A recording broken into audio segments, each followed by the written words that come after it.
Hello, welcome back to the channel, and as always, welcome to my home. In today's video, I have some unfinished business from last time's video. So the previous video, we spoke about how Meghan seemed to expertly time the revealing of her latest raspberry jam fantasy and her dog biscuits to coincide, of course, with Catherine returning, the Princess of Wales returning to at least some frontline royal duties, attending Trooping in the Colour.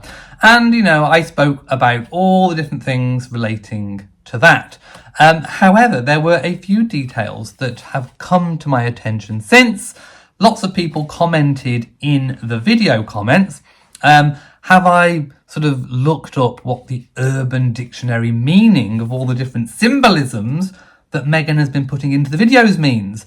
And I was like, well, no. You know, I just thought she was trying to upstage Catherine, trying to be mean, trying to be nasty, trying to be that mean girl, couldn't let Catherine, you know, have her return, was trying to pick and bully a woman that's battling cancer. You know, I got those things from it. But there were a few details, and I've got a bit of a list here to go through. So, first of all, the actual jam and dog biscuits itself. Now, how the mighty have fallen. You know, there was a time when Meghan and Harry would have been at Trooping the Colour, and if they hadn't spectacularly thrown their dummies out of the pram, they would have been there, you know, this year as well. So, how the mighty have fallen, she's now reduced, instead of attending Trooping in the Colour, she's, you know, trying her best to upstage it with raspberry jam and dog biscuits. So, let's just look at the way that it was released. Now, the one detail that I overlooked was the timing. So, I did speak about that it was released a few hours before Trooping in the Colour was due to begin. And of course, you know, I think this was very hurriedly made. I think Meghan made all of this in a big, massive, last-minute rush. You can imagine her, you know, as soon as Catherine released the statement that she was attending Trooping the Colour, you can imagine the lights coming on in Montecito and Meghan saying, "Harry, you need to get to Dollar Tree right away and buy me some raspberries and get some sugar." You know, she sent him off, and then he came back and she hurriedly made 2 jars of jam. But the one clue is that it might not actually be raspberry jam anyway, because raspberry jam typically has little bits of seeds, and I mean, unless it's been strained out, I don't know, but normally it has like bits and seeds and, you know, that kind of thing. And actually, when you zoom in on Meghan's raspberry jam, you can't see any of that. It just looks like the same strawberry jam that she's tried to sort of give out to those 50 influencers, and she's just put it into 2 jars of jam. And I also said in the previous video, I was trying to squint at the label because I couldn't quite make it. I was like, it's number 2 of, I'm not quite sure how many that is, because my brain could not compute that she would make a batch of 2. That's not a batch. That is not a batch. Why would you even bother labelling something 2 of 2? When it's got no nutritional information, it's not approved by the FDA, there's no ingredients, it's peeling labels. It's ridiculous, it really is. So yes, it was jar 2 of 2. I mean, she probably ate the rest herself. And as for the dog treats, I mean, that dog looks so nonplussed with those dog biscuits. I mean, she probably feeds them to Harry, who knows. Anyway, so it probably wasn't even raspberry jam anyway. I do speculate on that, but yes, that's what quite a lot of people pointed out. It doesn't even look like raspberry jam. So I think it was made hurriedly as soon as she knew that Catherine was attending Trooping the Colour, because she would have been on the back foot. She wouldn't have expected Catherine to be there. And I certainly don't think William and Harry are, you know, texting each other, giving health updates. So she would have been most definitely on the back foot. Now, the timing. So Nacho, she got her friend Nacho, who I'm sure she's been feeding a load of lies to about how the royal family have mistreated them. And, you know, he's going to believe what his friends tell him. You know, this is Harry and Meghan's version of the truth, which, as we know, is a complete pack of old lies, complete fabrication of the truth. But anyway, he's taking their lies, he's taking their bait, and he's doing her bidding, most definitely. So I think she must have couriered over very, very quickly jar 2 of this weird batch of jam that she very hurriedly made. I mean, you can imagine her furiously stirring and cooking up in her kitchen. Anyway, she got the jam to Nacho, and for some bizarre reason, the time translates. So it was posted a few hours before Trooping the Colour was due to begin, but because of the time difference, that would have meant, and I think Nacho posted it at 5:09 a.m. 5:09 in the morning. That's a very early get-up for something that's just a random post, isn't it, my loves? Doesn't quite add up, does it? Why was he up at 5:09 a.m. posting about jam and dog treats a couple of hours prior to Trooping the Colour? I'm just saying, it doesn't really make sense unless somebody told him or instructed him or asked him or begged him or pleaded him to do it for her. And of course, he's big friends with Harry, so, you know, he fell for the bait, and he's the one that ends up looking like an idiot. Anyway, but also the newspapers were involved. So the newspapers got this and then were able to have enough time to print it or to put it online prior to Trooping the Colour. So it was all arranged and completely set up. So I think that Nacho has most definitely been brainwashed, definitely. Now, the symbolism in it. So this is another thing that I kind of overlooked. So Meghan Markle's, you know, fan club, the Sussex Squad, I'll name them. They know who they are. I don't care if I offend them or upset them. They have been calling Catherine names for years now, and one of them that they call her is Skinny White Bitch. So the reference, there was a dog, a skinny dog. I mean, it's still a beautiful dog, I have to say.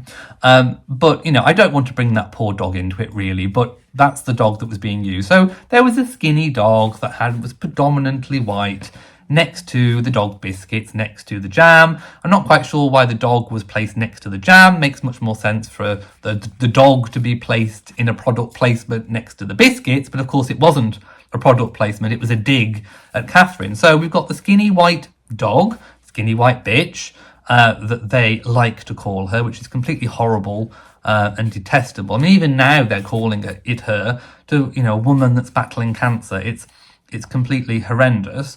And then we have the hidden meanings. So the dog treats, now, or dog biscuits. Now, in the biscuit in the Urban Dictionary is known as a side piece, apparently.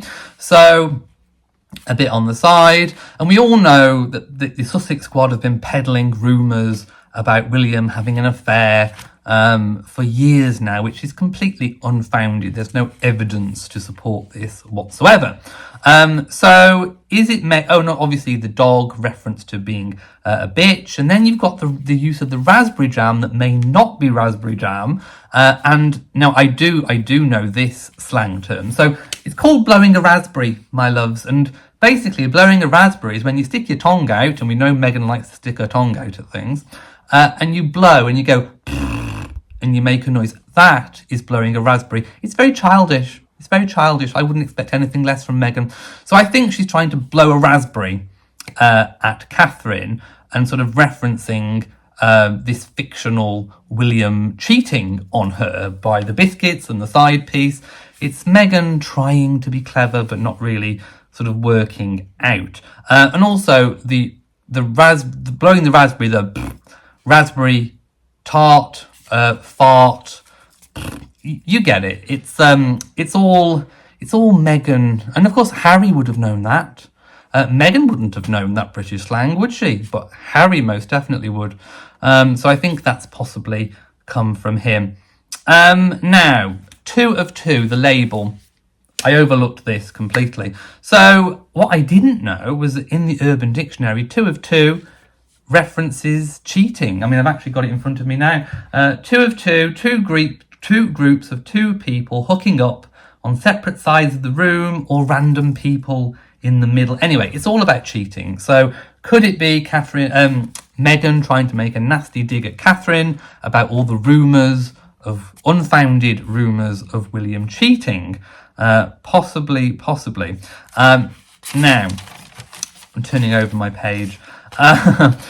I do think this is incredibly petty. The previous video I made was calling out Meghan to be the most petty woman in the world for doing this. It's definitely orchestrated. She's done it too many times.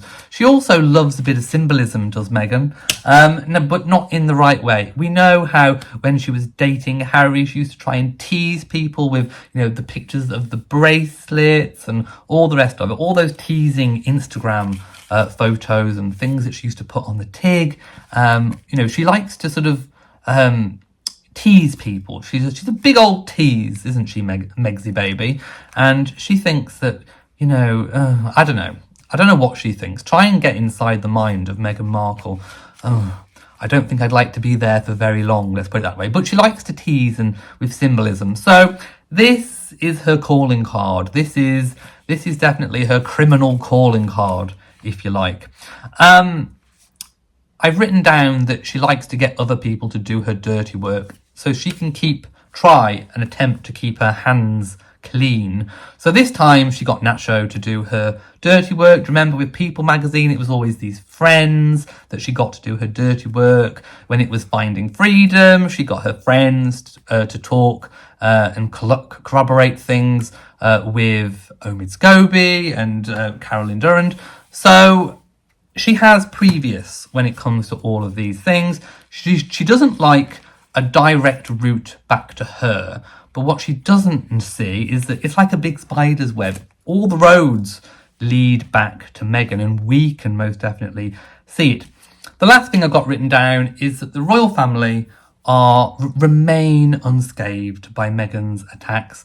She just wanted to be in the press. She wanted to ride off the coattails of monarchy.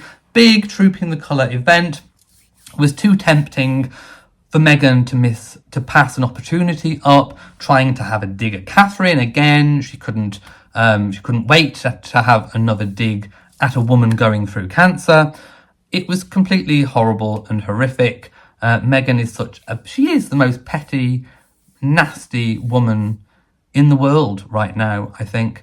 Anyway, I'm going to leave it here. I really do want to know what you think about all of this. And if I've missed anything else that you think, please let me know in the comments and I will make an updated video. I didn't really want to make this one today, but I think those little details were really important to put into context. So thank you for watching this video. If you've enjoyed it, then please give it a big old thumbs up. Don't forget to share on social media, and of course do hit the bell so that you know whenever I upload a new video. So from me, mwah, to you all, and goodbye.